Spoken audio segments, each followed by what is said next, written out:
Part 8, New Beginning masa 1000 tahun, kerajaan 1000 tahun.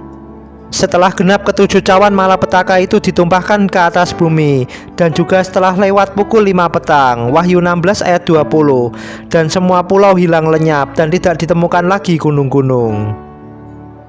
Bumi seperti diriset kembali, sama seperti zaman Nuh. Akan tiba masanya, ada reruntuhan-reruntuhan yang sudah didiami kembali. Yeskiel 38 ayat 12.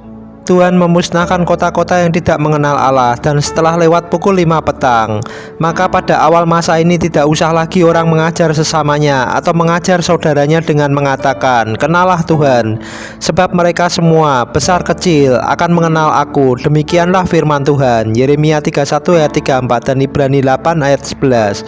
Pada masa itu mereka mengerti dan memahami sistematika hukum dan eskalator ilahi. Jika dahulu zaman Masehi atau Anno Domini membutuhkan waktu 2000 tahun lebih untuk sampai kepada peradaban teknologi modern seperti saat ini, kelak peninggalan-peninggalan dari masa sebelumnya akan membantu dalam kemajuan perkembangan teknologi pada masa 1000 tahun ini, dan hanya membutuhkan waktu yang sebentar saja untuk kembali ke peradaban teknologi modern. Sehingga hanya membutuhkan waktu 1000 tahun saja, kiamat yang jauh lebih besar akan kembali terjadi di bumi. Perhatikan kemajuan teknologi sekarang ini. Dengan kemajuan sekarang ini, AI, Artificial Intelligence, dapat membuat auto khotbah, auto video, hanya dengan beberapa input perintah saja. Pembahasan yang rata-rata sudah sering dan biasa kita dengar, seperti pembahasan tentang hidup suci, hidup kudus, yang pada intinya pasti akan berhubungan dengan banyak larangan. Jangan berzina, jangan mencuri, jangan berdusta, jangan ini, jangan itu. Pembahasan seperti itu tentu sudah sangat sering saudara dengar, dan juga telah dibahas oleh sangat banyak orang, yang pada substansi intinya juga setelah saudara mengerti dan pahami bahwa semua kita harus hidup sesuai dengan firman Tuhan. Dalam perkembangan pembahasan selanjutnya, setelah saudara hidup suci, pasti semua orang tidak terbebas dengan masalah. Mungkin masalah keluarga, pekerjaan, ekonomi, yaitu sekalipun saudara dalam berbagai masalah, hendaknya saudara jangan menyerah dengan keadaan. Jangan berputus asa, harus tetap beriman dan percaya kepada Tuhan, harus tetap memiliki pengharapan yang baik di dalam Tuhan, dan harus senantiasa mengucap syukur dalam segala hal. Dan banyak juga yang mengartikan bahwa masalah tersebut adalah proses dari Tuhan atau konsekuensi akibat dari dosa yang telah dilakukan sebelumnya. Pembahasan tentang iman, pengharapan, kasih, pengurapan, pembahasan seperti ini sebenarnya setelah saudara pahami dan juga sudah sering saudara dengar, dan juga sudah sangat sering dibahas oleh terlalu banyak orang dengan variasi kata dan bahasa. Pembahasan tersebut penting, ya sangat penting, tetapi coba cari tema-tema tersebut pada smartphone saudara. Akan sangat banyak ditemukan, ribuan bahkan jutaan kali pembahasan dengan tema semacam itu. Jika Anda dapat menggabungkan beberapa khotbah dengan pembahasan dengan program Artificial Intelligence, Anda akan mendapatkan suatu khotbah yang lebih lengkap dan sempurna.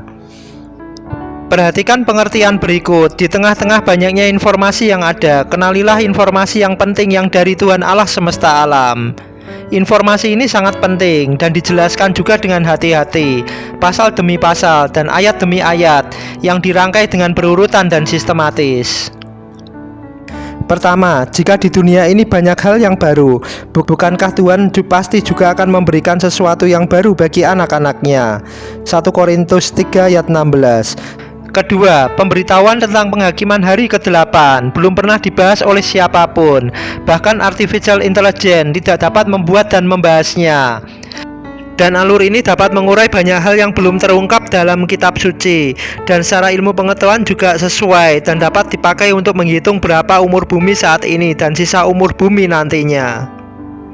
Dan jika ketentuan di dunia saja yang berhubungan dengan penghukuman, akan diberikan suatu surat atau berita resmi supaya ada kesamaan tujuan, kesamaan waktu, supaya mereka dapat hadir pada waktu yang telah ditetapkan, tidak berbeda-beda waktunya. Tentu agenda penghakiman Allah juga memiliki suatu prosedur yang baik. Perhatikan segala sesuatu yang berkaitan dengan hukum dan penghukuman. Pada zaman Nuh, Nuh adalah pemberita kebenaran. Seperti juga Yunus yang diutus ke Niniwe. Perhatikan alasan Allah mengutus Yunus. Yunus 4 ayat 11. Bagaimana tidak aku akan sayang kepada Niniwe, kota yang besar itu, yang berpenduduk lebih dari 120.000 orang, dengan ternaknya yang banyak. Bandingkan jumlah penduduk pada zaman Nuh, jumlah penduduk pada zaman Yunus dengan jumlah penduduk saat ini. Untuk mengakhiri tahun Masehi, end of year Anno Domini, dengan populasi lebih dari 8 miliar jiwa, tidak mungkin tidak ada perhitungan dan pemberitahuan yang dari Tuhan Allah semesta alam. Juga yang terjadi pada pukul 3 petang ketika Yesus membacakan kitab Nabi Yesaya, di mana ada tertulis, Roh Tuhan ada padaku untuk menyampaikan kabar baik, untuk memberitakan pembebasan, untuk memberitakan tahun rahmat Tuhan telah datang. Dan pada hari ini genaplah nas ini sewaktu kamu mendengarnya. Lukas 4 ayat 16-21. Itulah pernyataan resmi dari Allah untuk sesuatu yang berkaitan dengan agenda hukum. Dan jika mengenai masa dan waktu, Yesus dengan tegas berkata, hai orang-orang munafik, rupa bumi dan langit kamu tahu menilainya. Mengapakah kamu tidak dapat menilai zaman ini? Dan setiap orang berharga di hadapan Tuhan. Tentu akan ada impartasi revelation yang hanya dibukakan menjelang zaman akhir. Terlebih lagi saat ini dengan jumlah jiwa yang sangat besar. Perhatikan, segala produk hukum mengandung unsur pertimbangan, analisa yang kuat, karena menyangkut nasib banyak orang, serta mengandung unsur kepastian hukum. Jadi hitungannya harus jelas dan dapat diterima akal budi. Kembali pada masa 1000 tahun atau kerajaan 1000 tahun, jelas dikatakan reruntuhan-reruntuhan yang sudah didiami kembali. Jadi selama bumi masih ada, tak akan berhenti-henti musim menabur dan menuai, dingin dan panas, kemarau dan hujan, siang dan malam, firman Tuhan semesta alam dalam Kejadian 8. Sama seperti pada zaman Nuh, pada waktu itu orang-orang raksasa ada di bumi, dan juga pada waktu sesudahnya. Ketik kata raksasa pada Alkitab, maka raksasa ini masih ada hingga ratusan tahun sesudah zaman Nuh.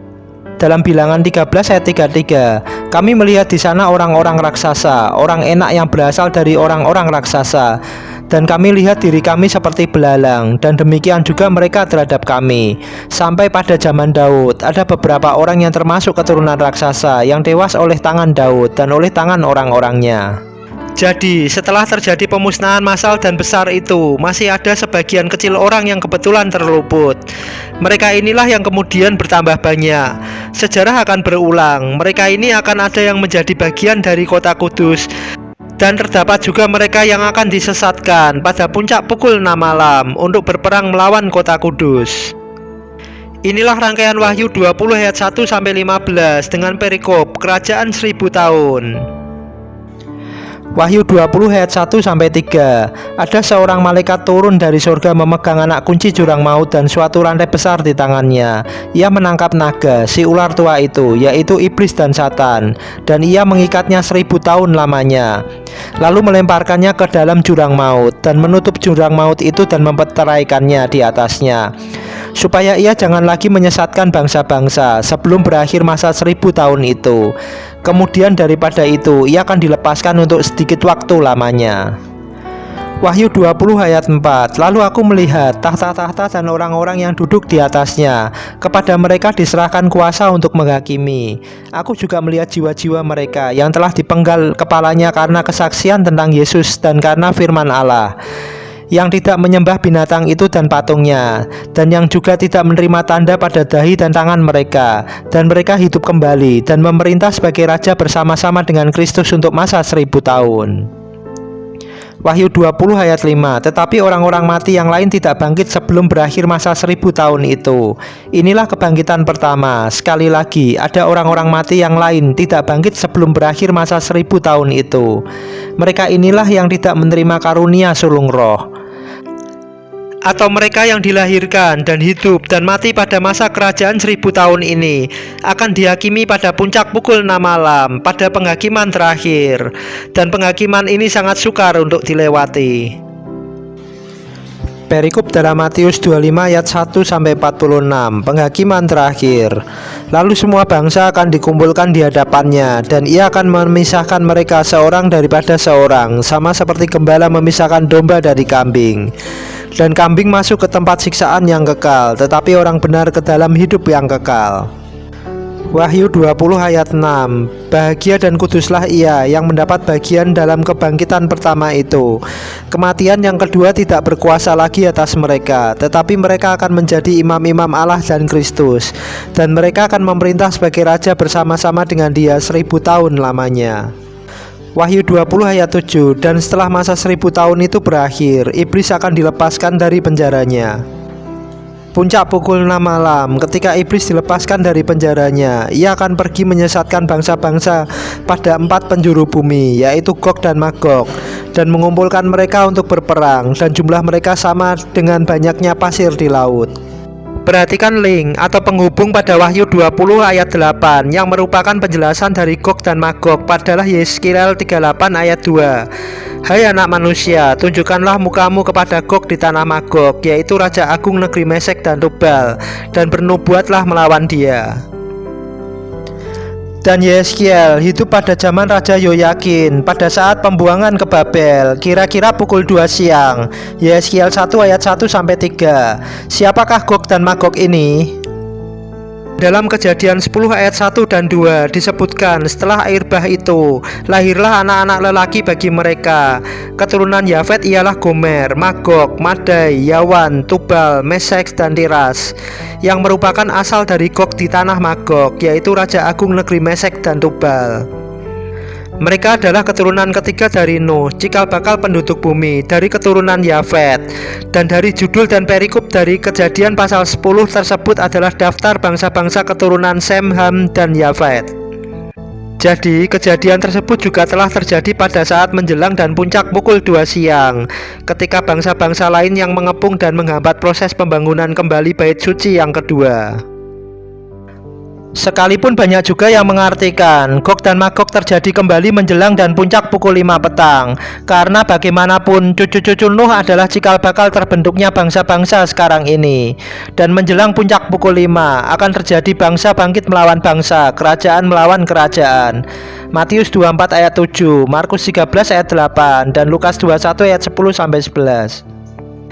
Tetapi sesungguhnya pada urut-urutan pasal dan ayat dalam kitab Wahyu tersebut, menjelang dan puncak pukul 5 petang tidak disebutkan dengan nama perang Gog dan Magog, tetapi Harmagedon.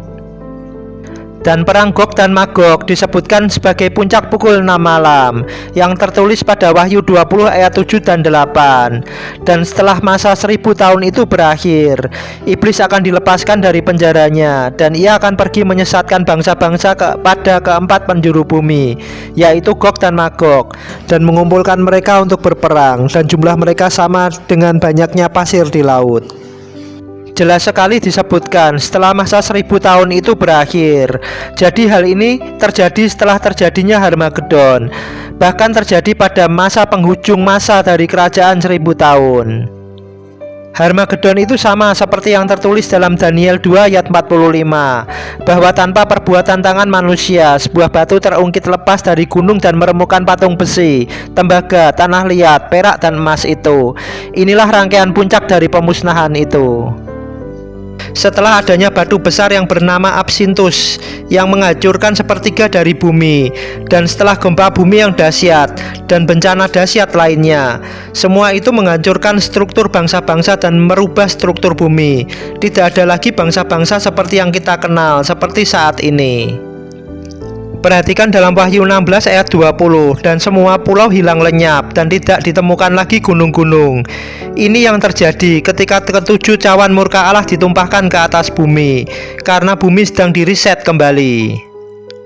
Yang dimaksud pada perang Gog dan Magog dalam kitab Wahyu ini adalah menggambarkan suatu pola atau struktur pemerintahan atau kekuasaan yang berbeda dengan struktur kerajaan atau pemerintahan pada patung Nebukadnezar itu. Pola pada masa 1000 tahun ini lebih terbagi antara orang-orang kudus yang tinggal dalam kota kudus dan mereka yang bukan orang-orang kudus dan tidak tinggal dalam kota kudus. Jadi, jika pada masa sekarang ini sebelum Harmagedon terjadi interaksi antara mereka anak-anak Tuhan dengan mereka yang bukan anak-anak Tuhan, hidup berdampingan dengan sistem kekuasaan seperti yang tergambar pada patung Nebukadnezar itu. Kelak pada masa 1000 tahun, sistem kekuasaan akan seperti sistem kekuasaan sederhana pada masa Gog dan Magog. Puncak pukul 6 malam, ketika iblis dilepaskan dari penjaranya, ia akan pergi menyesatkan bangsa-bangsa pada 4 penjuru bumi, yaitu Gog dan Magog, dan mengumpulkan mereka untuk berperang, dan jumlah mereka sama dengan banyaknya pasir di laut. Maka naiklah mereka ke seluruh daratan bumi, lalu mengepung perkemahan tentara orang-orang kudus dan kota yang dikasihi itu. Tetapi dari langit turunlah api menghanguskan mereka, dan iblis yang menyesatkan mereka dilemparkan ke dalam lautan api dan belerang, yaitu tempat binatang dan nabi palsu itu. Dan mereka disiksa siang dan malam sampai selama-lamanya. Wahyu 20 ayat 11 dan 12. Lalu aku melihat suatu tahta putih yang besar, dan dia yang duduk di atasnya. Dari hadapannya lenyaplah bumi dan langit, dan tidak ditemukan lagi tempatnya. Dan aku melihat orang-orang mati besar dan kecil berdiri di hadapan tahta itu. Lalu dibuka semua kitab, dan dibuka juga sebuah kitab lain, yaitu kitab kehidupan. Dan orang-orang mati dihakimi menurut perbuatan mereka, berdasarkan apa yang tertulis dalam kitab-kitab itu. Wahyu 20 ayat 13 dan 15. Maka laut menyerahkan orang-orang mati yang ada di dalamnya, dan maut dan kerajaan maut menyerahkan orang-orang mati yang ada di dalamnya, dan mereka dihakimi masing-masing menurut perbuatannya. Lalu maut dan kerajaan maut itu dilemparkan ke dalam lautan api. Itulah kematian yang kedua, lautan api. Dan setiap orang yang tidak ditemukan namanya tertulis di dalam kitab kehidupan itu, ia dilemparkan ke dalam lautan api itu. Dan pada Wahyu pasal 21 dan 22 memiliki perikop dengan judul Langit yang baru dan bumi yang baru. Ikuti bagian ke-9, part ke-9. Siapakah Gog dan Magog dalam perang Gog dan Magog dan penghakiman terakhir?